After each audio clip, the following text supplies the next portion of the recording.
Assalamualaikum warahmatullahi wabarakatuh. Salam sejahtera untuk kita semua. Salam kenal, saya Ridiatun Rizky dari kelompok 2 dalam mata kuliah evaluasi proyek pertanian dari Universitas Mataram, Fakultas Pertanian, Program Studi Agribisnis. Jadi, pada kali ini saya akan menyampaikan materi pada mata kuliah evaluasi proyek dengan tema siklus proyek yang akan saya sampaikan dalam bentuk presentasi PowerPoint dengan menggunakan media video. Tapi sebelum saya menyampaikan materinya, saya akan memperkenalkan tim atau anggota kelompok yang berpartisipasi dalam penyampaian materi melalui video kali ini. Anggota kelompok 2 antara lain yaitu ada Raden Dimas Panji Pratama, Rasika Dia Pratiwi, Raudatun Amanah, Renaldi Tubagus Kusuma, Rena Aulia Agustin, Riko Firyadika, dan saya sendiri Ridiatun Rizky. Baiklah, untuk mempersingkat waktu, langsung saja kita mulai ke pembahasan. Sebelumnya, tahukah kalian apa itu siklus proyek? Pasti saat mendengar kata siklus atau proyek tidak asing lagi bagi teman-teman, walaupun cuma mendengar kata-kata tersebut secara sekilas saja.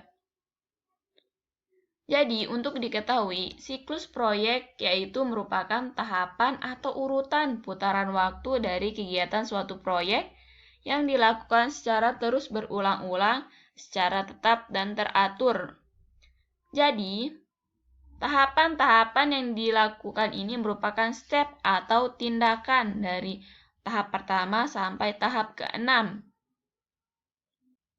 yang dilakukan secara terus berulang-ulang, secara tetap dan teratur.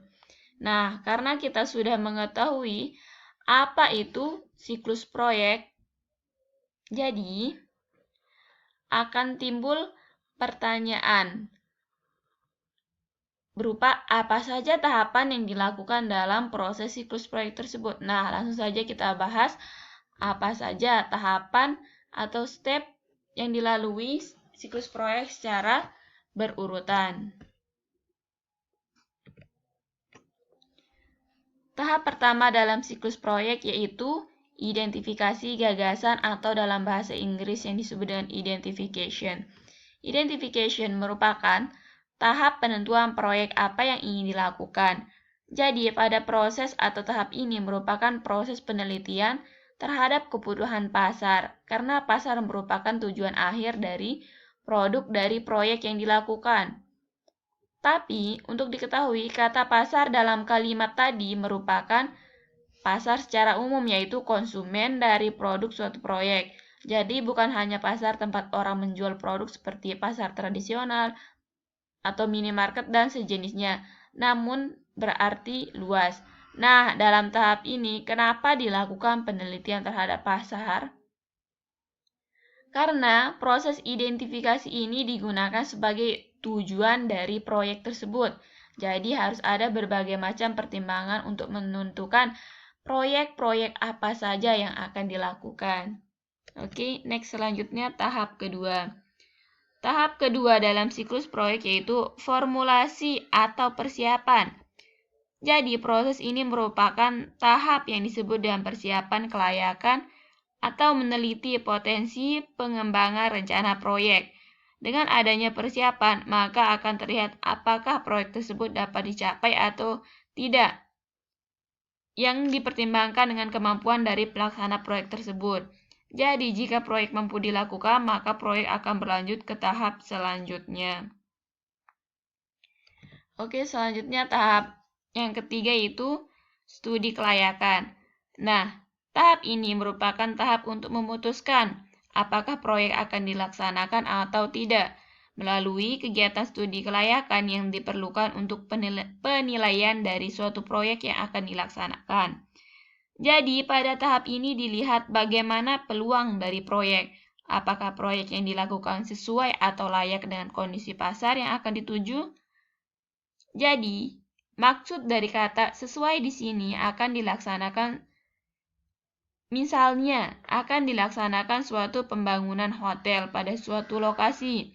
Jadi perlu dilihat bagaimana kondisi pasar berupa wilayah geografi, perekonomian, dan lainnya. Kenapa bisa berbicara tentang kondisi wilayah? Misalnya, lokasi hotel itu dibangun di lokasi pariwisata. Perlu dilihat siapa saja yang mengunjungi lokasi tersebut agar target pasar bisa tepat sasaran.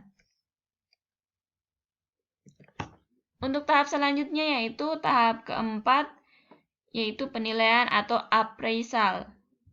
Jadi, pada tahap ini merupakan evaluasi atau penilaian dari studi kelayakan yang sebelumnya dilakukan. Nah, pada tahap ini merupakan keputusan akhir untuk memilih proyek terbaik di antara berbagai proyek alternatif. Proyek berdasarkan kriteria tertentu yang telah dibuat. Jadi, ada seleksi pemilihan. Untuk selanjutnya, tahap kelima yaitu pelaksanaan. Pelaksanaan disebut juga implementasi. Implementasi merupakan proses kegiatan proyek dijalankan. Jadi tahap ini berlangsung setelah proyek dinyatakan atau telah diputuskan layak untuk dilaksanakan. Pada tahap pelaksanaan ini akan tetap dilakukan pengawasan agar proyek berjalan dengan baik dan sesuai dengan yang telah direncanakan sebelumnya.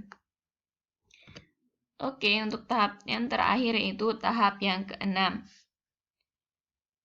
berupa evaluasi pelaksanaan proyek, atau dalam bahasa Inggris disebut dengan evaluation.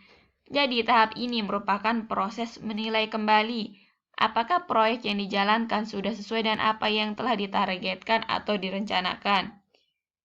Proses evaluasi ini penting karena sangat diperlukan sebagai acuan perbaikan proyek di masa depan atau proyek selanjutnya. Nah, itu saja tahap atau proses yang dilakukan dalam siklus proyek. Semoga materi yang saya sampaikan dapat diterima dan dipahami. Semoga bermanfaat bagi para pendengar dan penonton. Terima kasih, sekian dari saya. Selamat beraktivitas. Assalamualaikum warahmatullahi wabarakatuh.